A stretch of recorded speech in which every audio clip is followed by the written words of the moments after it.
네, 오늘의 주제 아동복지법입니다. 화면으로 보신 것처럼 이 아동학대는 정말 안타깝지만 가까운 우리 이웃에서도 정말 빈번하게 일어나고 있는 일인데요. 통계에 따르면 지난해 이 아동학대로 사망한 아동이 42명에 이른다고 합니다. 해마다 이 아동학대 사범도 증가하고 있다고 하는데 그래서 정부에서 아동학대 전담 공무원제를 실시하기로 했다고 합니다. 이 내용을 좀 자세히 알아보도록 할까요? 네, 아동학대 전담 공무원제는 이제까지 민간 영역에 맡겼던 아동학대 조사 업무를 네. 공무원을 이제 전담으로 배치해서 조사에 강제성을 부여했습니다. 아동학대 범죄의 처벌 등에 관한 특례법에 따르면 네. 아동학대 전담 공무원은 112 및 시군구에 아동학대 신고가 접수되면 경찰과 함께 출동해서 학대 여부를 조사할 수 있고 또 학대 위험이 심각하다고 판단되면 학대 행위자와 피해 아동을 격리, 보호할 권한을 가지게 되었습니다. 그렇군요. 정말 다행인 것 같습니다. 그리고 이제 아동학대를 행한 보호자도 즉시 격리 조치가 취해진다고 하더라고요.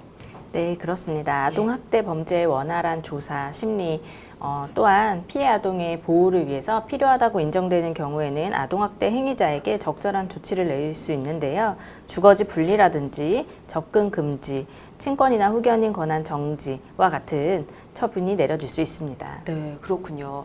또 태어난 뒤 즉시 출생 신고를 하기 어려운 미혼부 자녀의 경우 이제 미혼모와는 좀 다른 경우가 있거든요. 출생 신고 전이라도 일정 요건을 충족을 하게 되면 아동 수당이나 보육료나 가정 양육 수당을 받을 수 있도록 법이 좀 바뀐다고 하더라고요. 네, 이제 현행 가족관계 등록법에 따르면 예. 혼인 외의 출생자의 신고는 그 어머니가 해야 되는데 네. 어머니의 성명, 등록 기준지, 주민번호를 또 알 수 없는 경우에 아버지는 이제 가정법원에 확인을 받아서 출생신고를 해야 됩니다. 이런 경우에 이제 미혼부 가정에서는 이제 아이가 태어났어도 실제로 법원에 확인을 받는 데까지 상당한 시간이 소요되고 미혼모와 또 다른 부분인 거죠. 그렇죠? 네, 다릅니다. 예. 그래서 보육료나 아동수당, 가정양육수당 이런 것들을 상당히 일정 기간 동안 받을 수가 없다는 어려움이 있습니다. 맞아요. 그래서 이번에 제도 개선을 통해서 앞으로는 출생 신고 전이라도 네. 미혼부가 자녀와의 유전자 검사 결과나 출생 신고를 위해 이제 법원에 확인 절차를 하고 있다라는 그러한 증명하는 서류를 갖춰서 거주지 읍면동 자치센터에 주민센터에 신청을 하면 네. 각종 수당을 받을 수가 있게 됩니다. 지방자치단체는 실제 아동 양육 여부를 확인한 후에 사회복지 전산 관리 번호를 부여해서 신청한 날이 속하는 그 달부터 아동수당, 보육료, 가정양육수당을 지급하게 됩니다.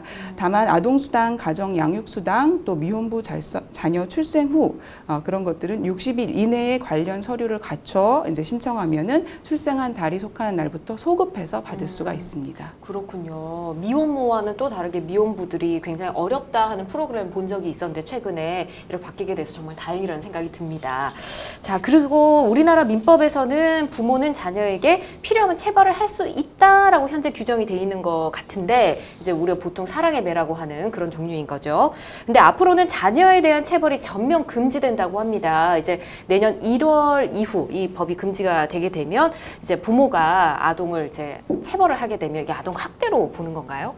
네, 그럴 가능성도 있습니다. 네. 아동복지법 제3조에 따르면 아동학대란 보호자를 포함한 성인이 아동의 건강 또는 복지를 해치거나 정상적 발달을 저해할 수 있는 신체적, 정신적, 성적 폭력이나 가혹행위를 하는 것, 아동의 보호자가 아동을 유기하거나 방임하는 것으로 보고 있습니다. 네. 또 보건복지부 산하기관 아동권리보장원에서는 아동학대에 대해 더 구체적으로 규정을 하고 있는데요. 네. 직접적으로 신체를 가해지는 행위, 도구를 사용해서 하는 행위, 완력을 사용해서 신체를 위협하는 행위, 신체에 유해한 물질로 가해하는 행위, 이렇게 4가지 구체적 신체 학대 행위와 네. 15개의 신체적 징후, 6개의 행동적 징후를 예로 들고 있어요. 그래서 신고를 아마 가장 먼저 대응하는 것은 경찰 측일 텐데요.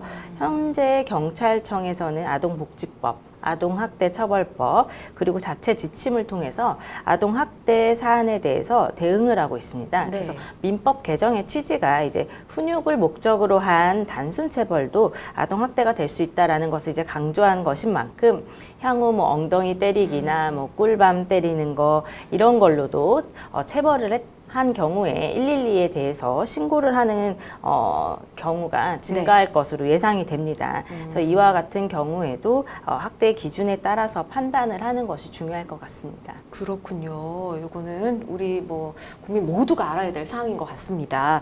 그리고 또 최근에 이런 뉴스가 있었죠. 얼마 전에 숨진 16개월 영아 같은 경우는 올해만 뭐 1월, 5월, 6월 세 차례 아동학대 신고가 있었는데 경찰이 학대 증거를 찾지 못했다고 해당 영아를 또 부모에게 다시 돌려보냈다고 합니다. 근데 신고를 해도 증거가 불충분하면 이렇게 적절한 조치가 취해지기가 어려운 건가요? 네, 이 사건은 정말 안타까운 것이 지금 이 여러 번의 각기 다른 이유로 신고가 들어왔었습니다. 네. 첫 번째를 보면 아동보호 전문기관에서 네. 멍을 발견하고 신고를 했는데 그때 부모가 한 말은 이제 오다리 교정을 위해서 마사지를 한 것이다. 이제 이렇게 한번 대응을 했고 예. 또 한 달 뒤에는 아이가 차에 혼자 이제 방치돼 있다는 경찰의 신고가 들어왔는데 네. 그것도 이제 잠깐 자리를 비운 거다라고 둘러댔다고 합니다.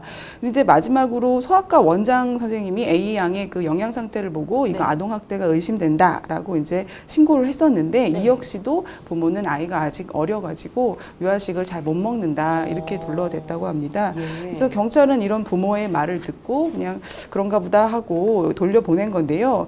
이처럼 아동이 자기 말을 잘 아직 못하는 그런 유아인 경우에 네. 이제 부모의 진술에 기대서 사건을 조사할 수밖에 없는 현실적인 측면이 있습니다. 다만 현재 이 사안은 신고 내용이 지금 제대로 다 명확하게 대응을 잘 한 것인지에 대해 네. 수사 점검단이 꾸려져서 이 부분을 재수사를 할 방침이라고 전해졌습니다. 그렇군요. 뭐 16개월이면 뭐 3번 정도 신고됐으면 한 10개월부터 신고가 들어갔던 건데 그때 표현도 잘 못하니까 예. 참 수사가 참 어려웠을 것 같긴 합니다. 근데 만약 아동학대 초동수사에 문제점이 좀 발견이 된다면 조사관은 물론이고 지금 부모가 허위 진술을 한 거잖아요. 좀 가중처벌을 받았으면 좋겠다라는 생각이 드는데 현재 법이 어떻습니까? 네, 일단은 조사관하고 부모하고 좀 나눠서 생각해 봐야 될 것 같아요. 네. 조사관의 경우에 이제 최근에 경찰청장이 아동학대 사건 대응 지침을 코드 1으로 상향해서 신고가 접수되면 경찰관이 긴급하게 출동하고 또 아동보호 전문가와 동행해서 같이 면밀히 살필 수 있도록 하는 방안을 시행하고 있다. 이렇게 기자간담회도 했더라고요. 네, 네. 이렇듯이 아동학대 사건에 대해서 긴급하게 대응할 것으로 보이고 또 여러 가지 조사를 할 것으로 보이지만 이렇게 신중한 조사를 할 의무가 있는데도 그럼에도 불구하고 어떤 관련 규정을 위반해서 위법한 정도에 이르렀느냐, 조사관의 조사가 위법한 정도에 이르렀느냐 이거를 좀 봐야 될 것 같아요. 그래서 그 정도에 이르렀다고 하면 관련 규정에 의해서 처벌이 되는 것도 가능은 하겠습니다만 그렇지만 그 정도 위법한 정도에 이를 정도로 조사를 제대로 안 할 그럴 가능성은 조금 적지 않나 이런 생각이 들고 네.